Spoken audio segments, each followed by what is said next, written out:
Second world war, రెండో ప్రపంచ యుద్ధం జరుగుతున్న టైంలో జర్మనీ సైనికులు ఆస్ట్రియా దేశంలోని కొంతమంది జనాభాని వేరే సైనిక శిబిరాల్లోకి తరలించాలని నిర్ణయం తీసుకుంటారు. దీనికి గల కారణం యుద్ధ వాతావరణం నుంచి ఆ కుటుంబాలని కాపాడాలని లేదా ఇతర అనివార్యమైన కారణాలు అయి ఉండొచ్చు. ఈ సమయంలో పెద్దవాళ్ళందరినీ ఒక ట్రైన్లోకి, పిల్లలందరినీ ఇంకో ట్రైన్లోకి పంపిస్తారు. పెద్దవాళ్ళు ఎక్కిన ట్రైన్ వెళ్ళిపోతుంది. ఈ చిన్నపిల్లల ట్రైను ఇంకా కదలటానికి కొంత సమయం ఉంటుంది. ఈ సమయంలో ఒక కుటుంబంలోని తల్లిదండ్రులు ఆల్రెడీ ఒక ట్రైన్లో వెళ్ళిపోతారు. అదే కుటుంబంలోని ఒక అక్క, ఒక తమ్ముడు మాత్రం ఈ పిల్లల ట్రైన్లో ఉంటారు. సో ఈ ట్రైన్ కదలటానికి ఇంకా కొంత సమయం ఉందనగా ఆ తమ్ముడు 8 ఏళ్ళ వయసు, అక్కకి 13 ఏళ్ళు. సో ఆ తమ్ముడు చిన్నపిల్లలతో ఆడుకుంటూ ఉంటాడు. సో సడన్గా ట్రైన్ కదలటం మొదలవుతుంది. సో తమ్ముడు, అక్క ఇద్దరు ట్రైన్ ఎక్కుతారు. సో ట్రైన్ ఎక్కిన తర్వాత తమ్ముడు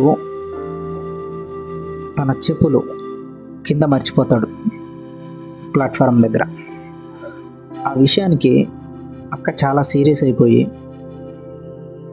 ఇప్పుడు అసలు మనం ఎక్కడికి వెళ్తామో తెలియదు, మనం మళ్ళీ ఎప్పుడు తిరిగి వస్తామో తెలియదు, ఉన్న కష్టాలే సరిపోవంటే మధ్యలో నువ్వు చెప్పులు బాగొట్టుకున్నావు, అసలే ఇది భయంకరమైన వింటర్, చెప్పులు లేకపోతే కాళ్ళతో నడవలేవు, కాళ్ళు పాడైపోతాయి, ప్రతిదీ నీకు నేను చెప్పాలా అని చాలా కఠినమైన మాటలు మాట్లాడుతుంది ఆ తమ్ముడితో.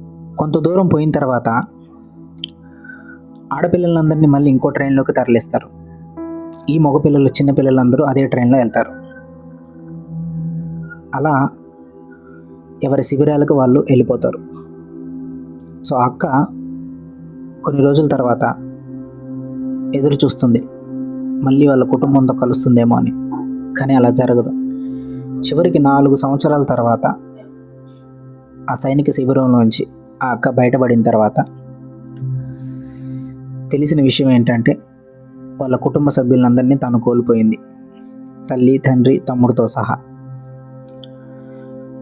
వాళ్ళ అక్క వాళ్ళ తమ్ముడితో చివరిగా ఈ చెప్పుల విషయంలో ఏదైతే కఠినంగా మాట్లాడిందో అవే ఆ తమ్ముడితో ఆ అక్క మాట్లాడిన చివరి మాటలు. తను ఆ క్షణం కళ్ళల్లో కన్నీళ్లతో ఒక విషయాన్ని తను రియలైజ్ అవుతుంది. అదేంటంటే జీవితంలో ఎవరికి ఎప్పుడు ఏది చివరి క్షణం అవుతుందో తెలియదు కాబట్టి నాకు నేనే పశ్చాత్తాపపడేంత స్థాయిలో ఎవరితో కూడా కఠినంగా మాట్లాడను అని.